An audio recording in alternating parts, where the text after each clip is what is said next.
Alright, in this fifth and final lesson in our Python crash course, we'll dive into how to create a function within the Python programming language.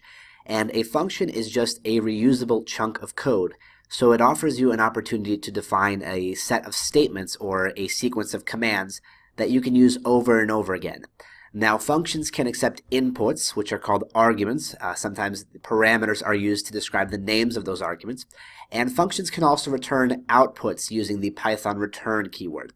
So as an example, let's say we want to write a formula that converts a Celsius temperature into a Fahrenheit temperature. This isn't a function that's available as part of Python's default set of functions, so it may be a custom one that we have to write. For example, we may be dealing with a data set that gives us all of these temperatures, and we need to write a formula to convert them. So in order to convert a Celsius temperature to a Fahrenheit temperature, we need to multiply it by 1.8 and then add 32.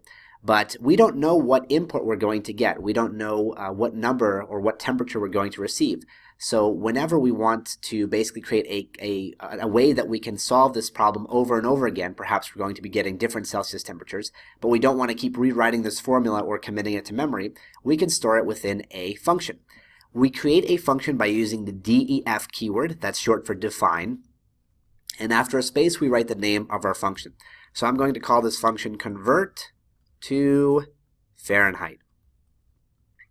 I'm going to open my parentheses, which are required here, and here's where we have to write what are called our parameters, which are basically our function inputs.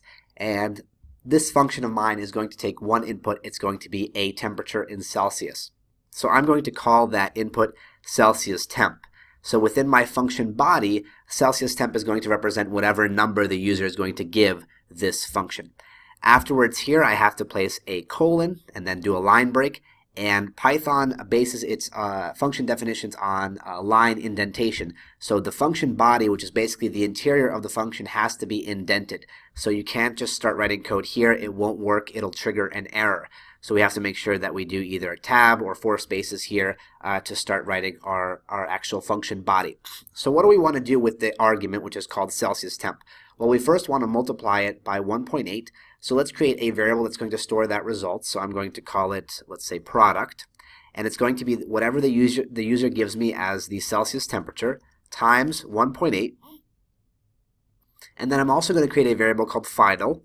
And in order to get my final result, I'm going to have to take my product, which is my calculation that I just did above, and then add a integer value, which is 32 to it. So final at this point is going to represent my Fahrenheit temperature. But by itself, this operation is just performing a bunch of calculations. We haven't told the function yet that we want to return that temperature as the final output of this convert to Fahrenheit function.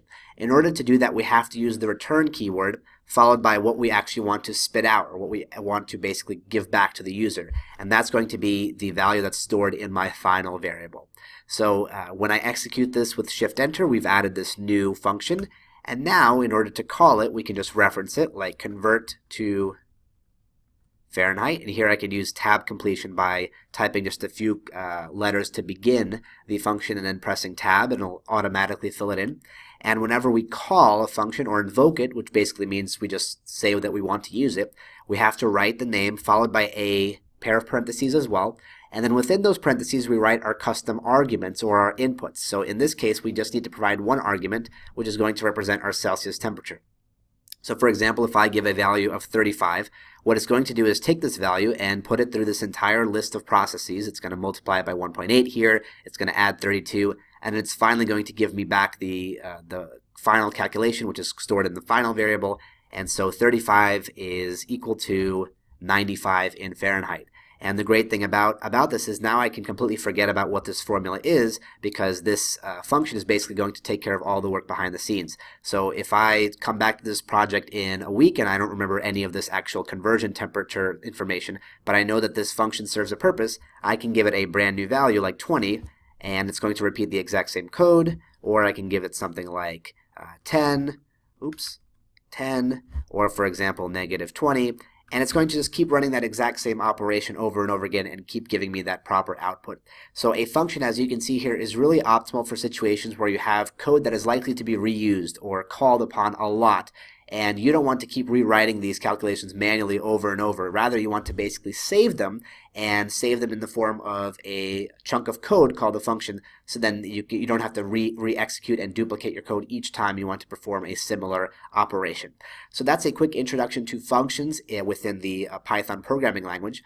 Again, if you have gone through these last couple lessons and everything is basically knowledgeable and you understand everything that's going on, you are all ready to get started with pandas. And similarly, if you understand 80% of it, maybe it's just things like syntax that you need to familiarize yourselves with, by all means, feel free to keep diving into the rest of the course. If all of this has flown over your head, you should take some time to review the basics of Python before you dive into pandas, because things like functions, things like lists, things like dictionaries are going to be critical in understanding some of the components that make up the pandas library. But this concludes our crash course, which also concludes our introductory module to this course. So from now on, we're actually going to be ready to start diving into pandas. So I'll see you in the very next module.